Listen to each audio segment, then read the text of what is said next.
అందరూ ఎలా ఉన్నారు? బాగున్నారా? బయట ఎండలైతే చాలా విపరీతంగా ఉన్నాయి కదా! కూల్‌గా ఏమన్నా తాగాలనిపిస్తుందా? అందుకేనండి నేను మీకోసం ఒక మంచి మిల్క్ షేక్ అయితే తీసుకొచ్చేసాను.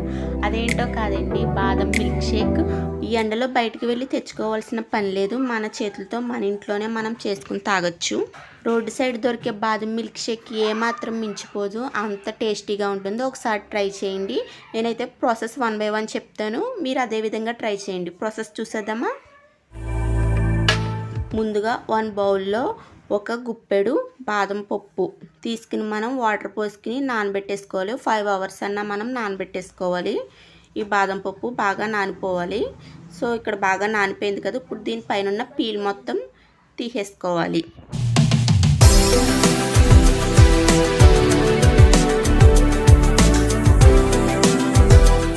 ఇలా మొత్తం పీల్ మొత్తం తీసేసుకోవాలి.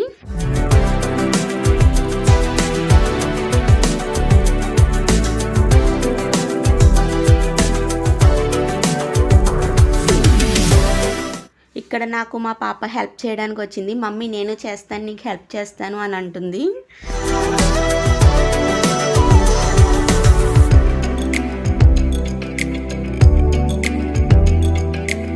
డ్రై ఫ్రూట్స్ తినని పిల్లలకి ఇలా మిల్క్ షేక్ చేసి ఇవ్వండి. వాళ్ళకి తెలియకుండానే తినేస్తారు.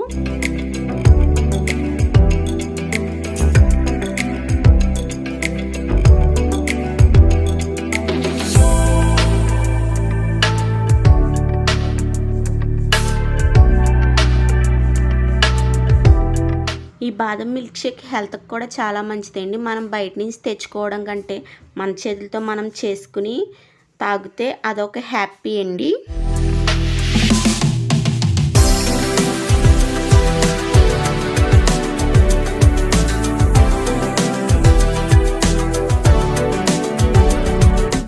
నేను మా పాప కలిసి మొత్తం పీల్ అయితే తీసాం. ఇప్పుడు ప్రాసెస్ చూద్దాం. ఈ పీల్ తీసిన బాదం పప్పు ఒక మిక్సీ జార్లో వేసుకోవాలి. దీన్ని ఇప్పుడు ఫైన్ పేస్ట్ చేయాలన్నమాట. మనం ఈ మిక్సీ జార్లో వేసుకుని ఇప్పుడు ఇందులో అరకప్పు పాలు, అరకప్పు పచ్చిపాలు పోసి బాగా మెత్తగా మీరు పేస్ట్ చేసేసుకుని పక్కన పెట్టేసుకోండి. ఇప్పుడు స్టవ్ మీద ఒక బౌల్ పెట్టుకోండి. ఇందులోకి మనం 1/2 లీటర్ ఫుల్ ఫ్యాట్ మిల్క్ తీసుకోవాలి. గుర్తుంచుకోండి, ఫుల్ ఫ్యాట్ మిల్క్ అయితే తీసుకోండి. ఈ మిల్క్ ఇప్పుడు బాగా మరగాలి. ఈలోపు మనం పక్కన మిగతా ప్రాసెస్ చూద్దాం. ఇప్పుడు ఒక బౌల్ తీసుకోండి. అందులోకి 2 స్పూన్స్ కస్టర్డ్ పౌడర్ వేసుకోండి. అలాగే 1/2 స్పూన్ కార్న్ఫ్లోర్ వేసుకోండి. ఇప్పుడు ఈ పచ్చిపాలు వేసి మనం బాగా ఉండలు లేకుండా మొత్తం మిక్స్ చేసేసుకోవాలి. పాలు కాయాల్సిన పని లేదు. పచ్చిపాలు వేసుకుని ఉండలు లేకుండా బాగా స్పూన్తో మిక్స్ చేసేసుకోవాలి. ఇప్పుడు ఈ బౌల్ పక్కన పెట్టేసుకోండి.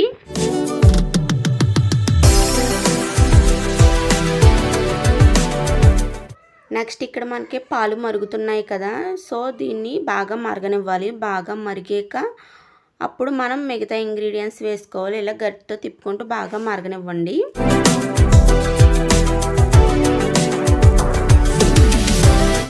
మనం ఇందాక మిక్సీ పట్టుకున్న బాదం పేస్ట్ ఉంది కదా, అది వేసేసుకుని 5 మినిట్స్ బాయిల్ అవ్వాలి.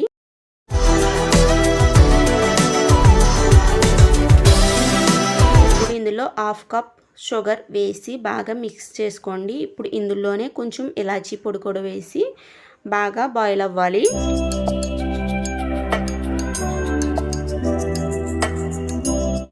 ఇందాక మనం మిక్స్ చేసి పెట్టుకున్నాం కదా, ఈ మిశ్రమాన్ని కొంచెంగా మనం పాలల్లో వేసుకుంటూ కలుపుకుంటూ ఉండాలి. కొంచెంగా వేసుకోండి.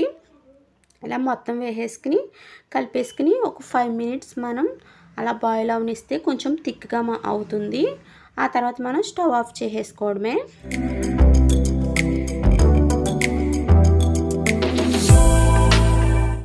మిల్క్ షేక్ పూర్తిగా చల్లారాక మనం ఫ్రిడ్జ్లో 1 అవర్ ఫ్రిడ్జ్లో పెట్టేసుకుని అప్పుడు బయటకు తీసుకుని మనకు కావాల్సిన డ్రై ఫ్రూట్స్ వేసుకోవచ్చు.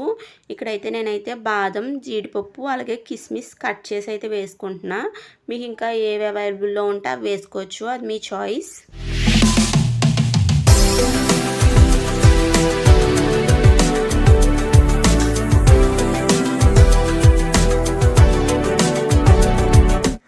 ఒక్కసారి మీరు ఇంట్లో ట్రై చేసి చూడండి. నిజంగా చాలా అంటే చాలా బాగుంటుంది. మనకి రోడ్ సైడ్ దొరికే మిల్క్ షేక్ లాగానే ఉంటుంది. బాదం మిల్క్ షేక్ చాలా టేస్టీగా ఉంటుంది.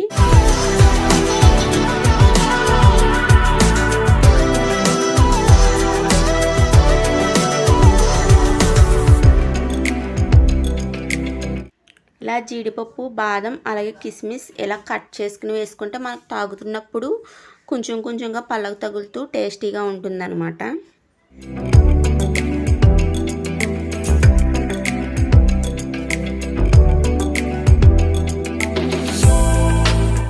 సో ఇక్కడైతే మొత్తం అయితే కట్ చేసేసుకున్నా. నెక్స్ట్ మనకి ఇక్కడ మిల్క్ షేక్ కూడా నేను 1 అవర్ ఫ్రిడ్జ్లో అయితే పెట్టేశాను. చూడండి ఎంత థిక్ అయిపోయిందో.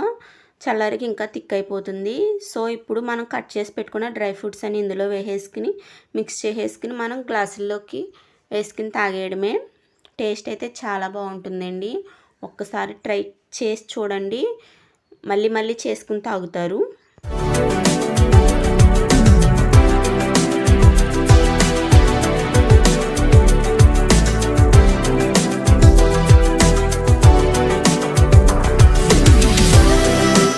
ఇలా డ్రై ఫ్రూట్స్తో గార్నిష్ చేసి పిల్లలకి ఇవ్వండి, టకటక తాగేస్తారు, అసలు వద్దని అనరు. డ్రై ఫ్రూట్స్ తినని పిల్లలకి ఇలా పెట్టండి, కంపల్సరీ తాగేస్తారు. చాలా టేస్టీగా ఉంది. ఇదేంటి వీడియో నచ్చితే లైక్ చేసి సబ్స్క్రైబ్ చేసుకోండి. అలాగే ఈ మిల్క్ షేక్ మీరు కూడా ట్రై చేసి ఎలా ఉందో నాకు కామెంట్ చేయండి. Thanks for watching. Bye friends.